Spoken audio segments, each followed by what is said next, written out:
The world watches with bated breath. The tranquil shores of Barbados are destined to become the unexpected backdrop for a crucial moment in Caribbean history. Grantley Adams International Airport stands poised, ready to be transformed into a staging pad for a major military operation whose tentacles are about to stretch towards the southern Caribbean island of Grenada. Resilience and solidarity are about to shape the course of nations. This is the untold story of Barbados' pivotal role in those unfolding events of history.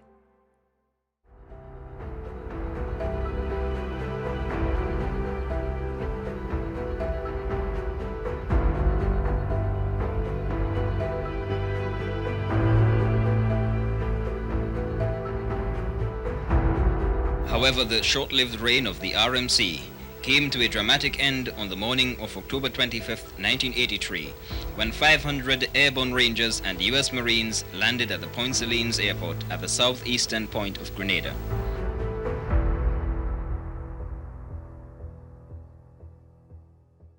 Welcome to episode 17 of Resilience of the Spice Isle. I'm Sherwood McCaskey. As always, I'm pleased that you have joined us. We are in the second half of October 1983, amidst the chaotic events unfolding in Grenada, where uncertainty grips the nation following the assassination of Prime Minister Bishop. Questions loom large. Who now holds control of the island? Is intervention warranted? Speculation abounds regarding the possibility of an intervention. Meanwhile, in Barbados, the Caribbean Broadcasting Corporation remains steadfast in its duty to keep the public abreast of the latest developments. We begin with an excerpt from a current affairs program featuring the late political analyst Pat Emanuel. Well, it seems to me that the fact that the country is small means that it is very difficult to organize anything now inside of the country, because there's a monopoly of military force in fascist hands, as far as I'm concerned.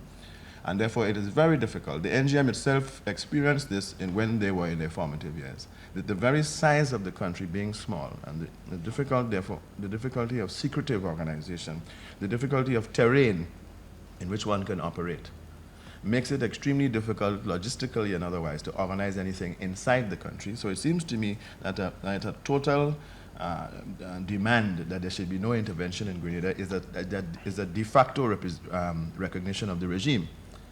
It is saying that if you don't intervene, but if you don't intervene, nothing can be done. So the people who are saying in this total way that there should be no intervention in Grenada of any kind, presumably, are in fact giving at least tacit acceptance of the government. I don't believe that anything can happen in Grenada unless there are initiatives coming from outside of the country. Over a dozen Hercules C-130 transport planes from the United States Marine Corps and Air Force lined the tarmac as the troops of the regional multinational peacekeeping force assembled here today. They were en route to Grenada to reinforce the garrisons and two airfields captured by the pre-dawn occupying forces. The contingents from 6 Caribbean states consisted of police and combat units. The Barbados Defense Force contingent in full battle gear were being led by Colonel Rudyard Lewis, who has been promoted to brigadier for the purpose of this exercise. He will command the OECS forces, while the overall commander of the Caribbean Security Force, which is being established in Grenada, is Trinidadian Colonel Ken Barnes, who is attached to the Jamaica Defense Force. The combat troops from Jamaica arrived by a civilian Air Jamaica plane and were accompanied by that country's Minister of State, Dr. Neville Gillimore, and Anthony Ebron, Minister of Information. What were some of their comments? Well, all the men I spoke with said they felt that they had a job that they ought to do, and they were glad to go down, and they were going to do a good job. One corporal said that when I get back to Jamaica, I'll be a proud man knowing that I've done a good job. And at what time did all this started?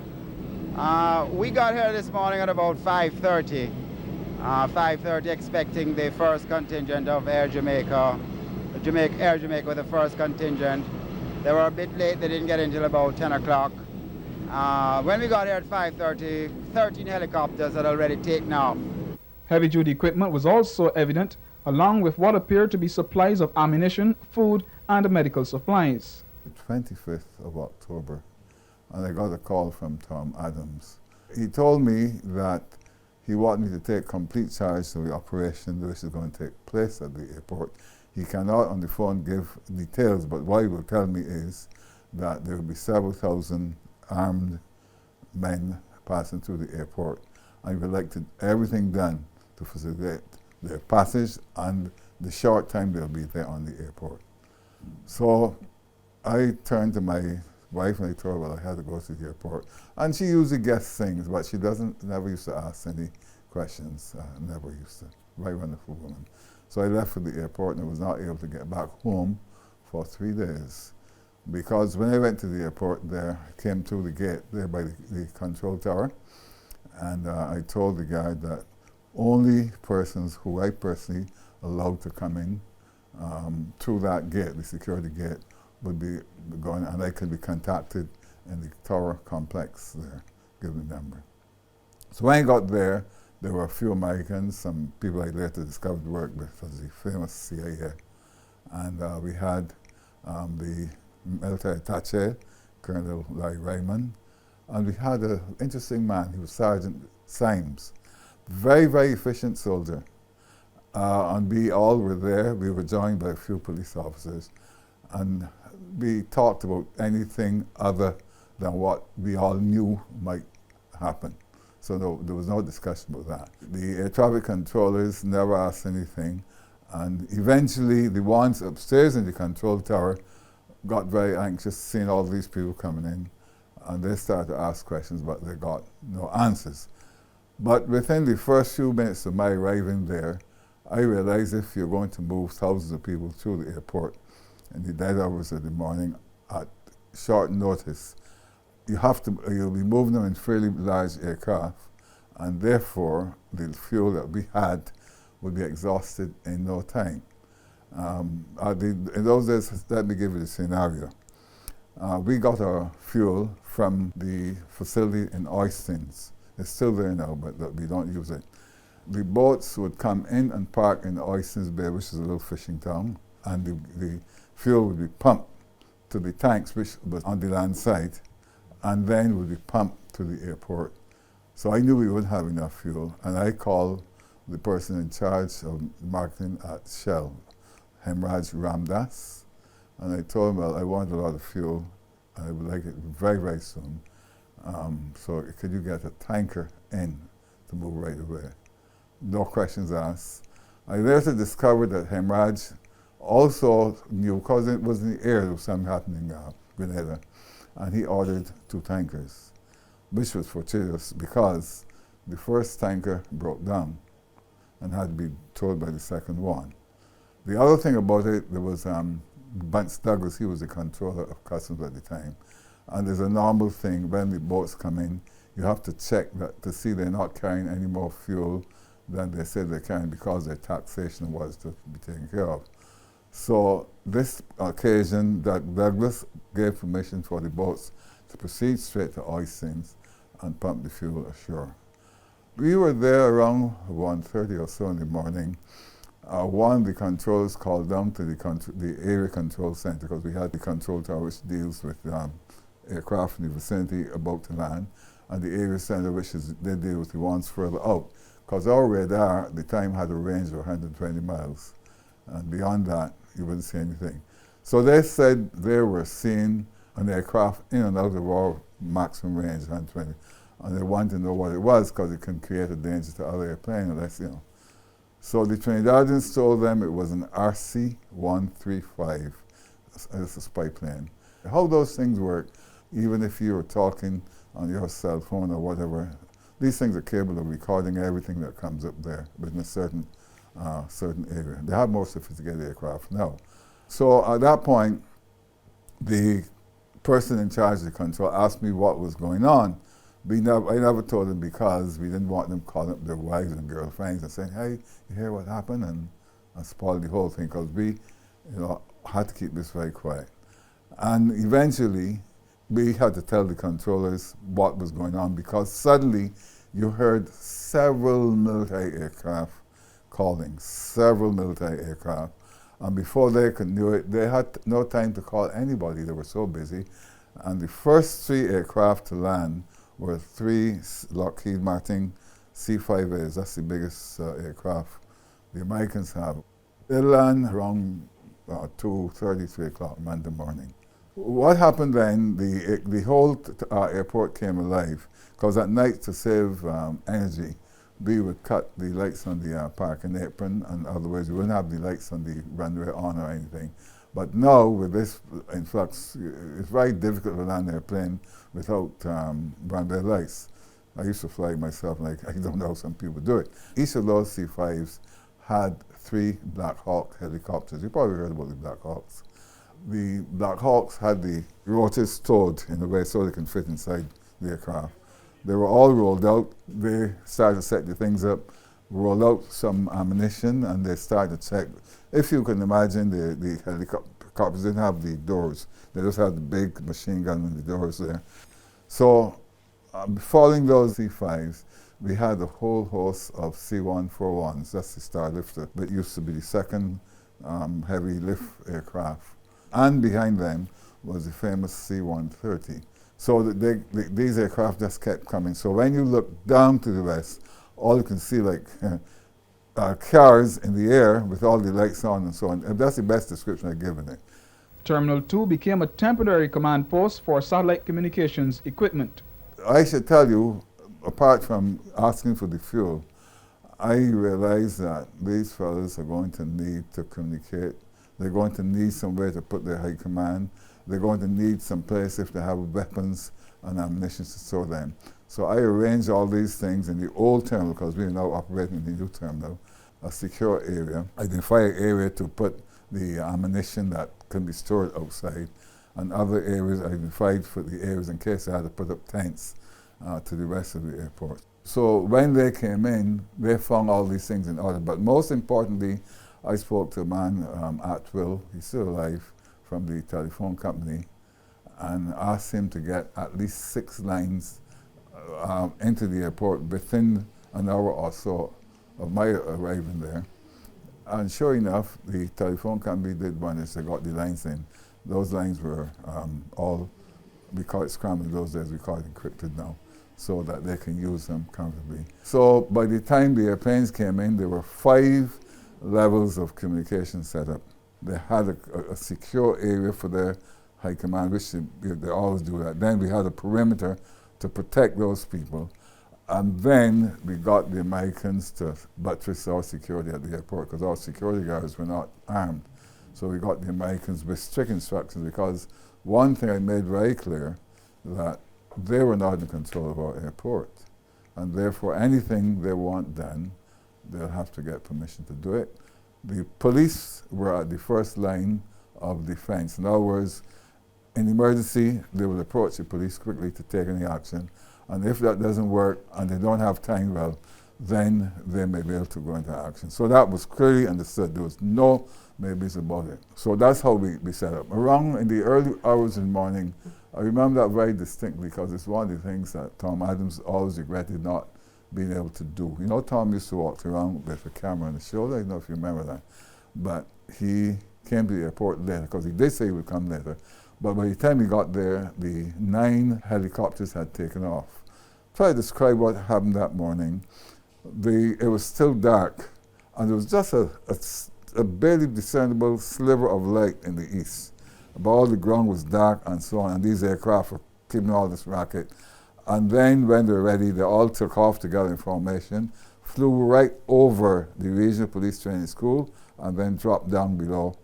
So you couldn't see them, they just went off to Grenada. So that was the first action we had then. And then the other aircraft started coming in, discharging their stuff down the soldiers and all. So by the time the staff came to work the morning, it was horrifying, because all you saw were these aircraft painted in dark green. And we then had to try to calm the staff down. Then we had the press. One person who got very irate because they didn't know anything was the late Harold Hoyt, my friend Harold. But we cannot say anything because if you give prior notice, a lot of people could have lost their lives. So that is what happened on that particular morning. Put a pin. Now in Lebanon, they have blown up a base where the U.S. soldiers were and killed many U.S. soldiers in Lebanon. Ships were on their way across to the Middle East. They're in the Atlantic. They turned around and they've come back down to join other ships who are already aware from the 19th of October that something's going to happen and some action will have to be taken. And, you know, in September, they had a practice of the U.S. Navy off Puerto Rico. So because they knew that something was going to break sometime, they didn't know quite what, there was this preparation in place. All right, so they've come and they've landed off Grenada and the action is beginning in St. George's. On the morning of October 25th, 1983, 500 airborne Rangers and U.S. Marines landed at the Point Salines Airport at the southeastern point of Grenada. They were to be reinforced after the assault by men of the 82nd Airborne Division, brought in directly from Fort Bragg, North Carolina, by an A-141 Galaxies and a C-130 Hercules transport waiting in nearby Barbados. The principal objective of the Rangers, apart from immobilizing the Cubans, was to secure the nearby campus of the St. George's University School of Medicine, where scores of U.S. students were receiving preliminary coaching in medicine.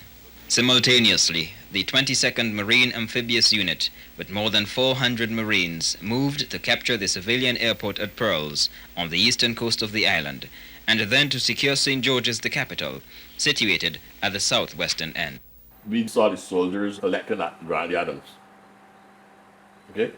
I listened to the broadcast when the helicopters were going in. Y'all were born? Right. You hear the fellow on Radio Grenada saying, "We are being assaulted by American gunships. The People's Revolutionary Army is fighting them in fierce combat." I mean, you're broken down. And that was, you ain't hear nothing else anymore.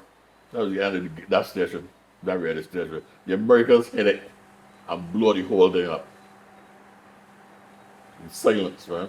Before that, they were playing revolutionary tunes and all kind of things. So Radio Free Grenada also had in it a camp of soldiers. They were seen as a major hub for government propaganda. Forward march, forward march, forward march against imperialism. Let them come, we shall throw them in the sea. All these songs are going over in reggae music and all kind of thing. The Americans saying once they pick up the coordinates, they hit the radio station and blow it straight out the ground. Silence. Thing done, everything done. Everything was destroyed. From what I know, there was nobody there who died in the process.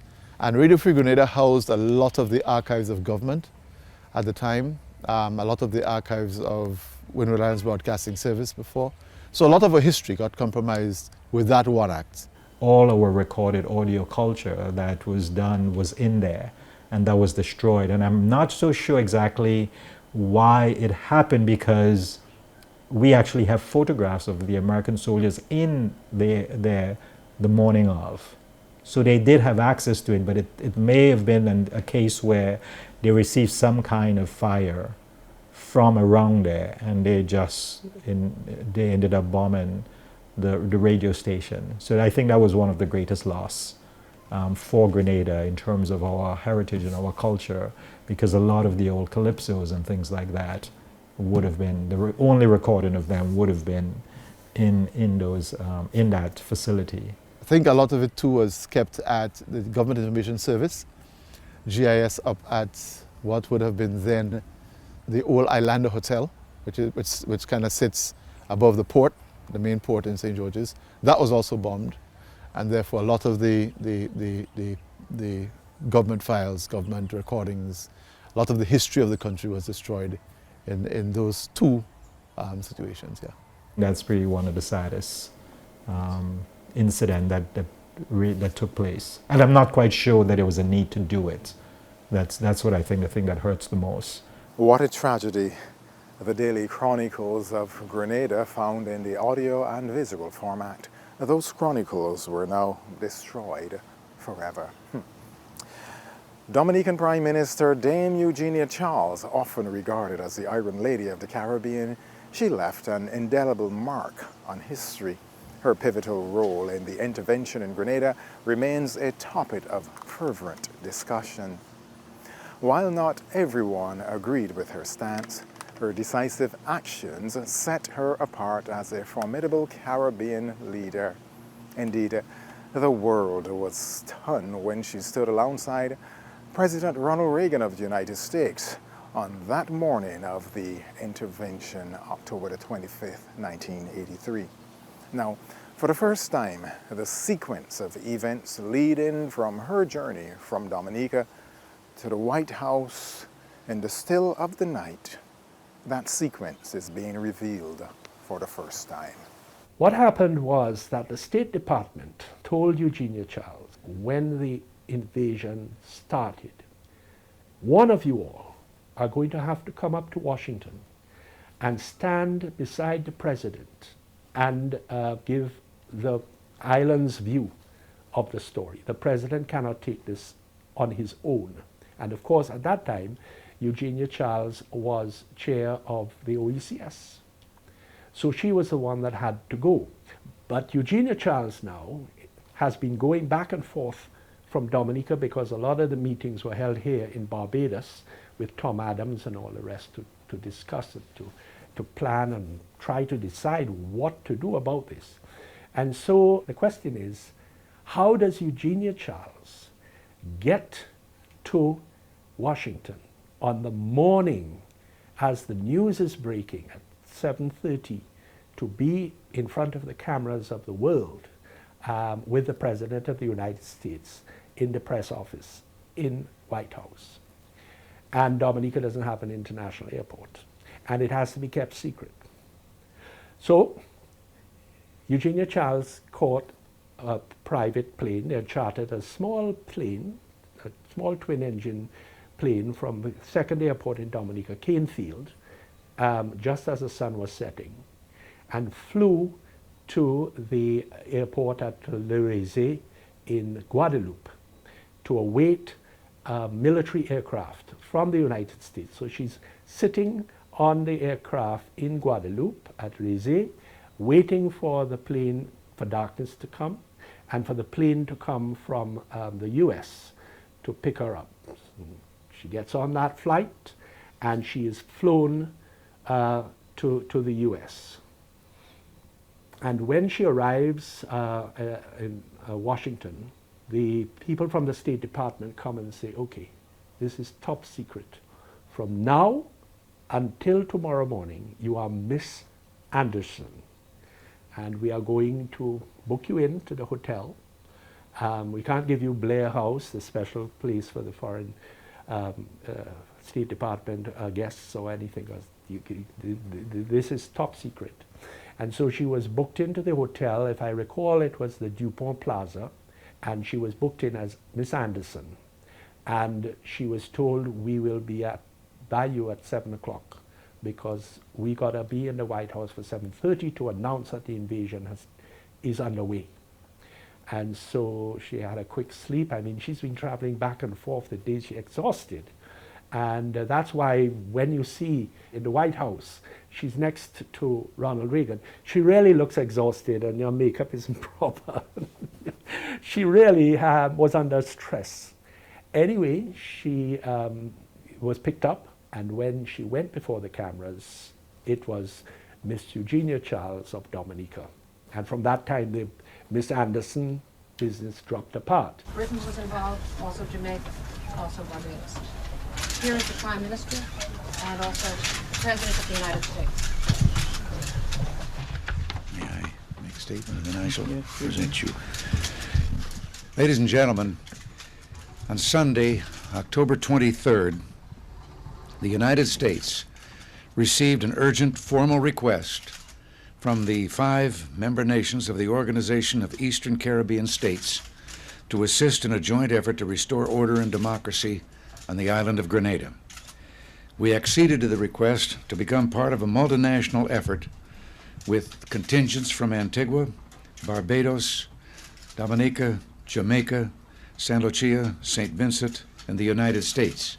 I might add that 2 of those Barbados, and Jamaica are not members of the organization, but were first approached, as we later were, by the OECS and asked to join in that undertaking, and then all of them joined unanimously in asking us to participate. Early this morning, forces from 6 Caribbean democracies and the United States began a landing or landings on the island of Grenada in the Eastern Caribbean. We have taken this decisive action for 3 reasons. First, and overriding importance, to protect innocent lives, including up to 1,000 Americans whose personal safety is, of course, my paramount concern. Second, to forestall further chaos. And third, to assist in the restoration of conditions of law and order and of governmental institutions to the island of Grenada, where a brutal group of leftist thugs violently seized power, killing the Prime Minister, 3 cabinet members, 2 labor leaders, and other civilians, including children. Let there be no misunderstanding.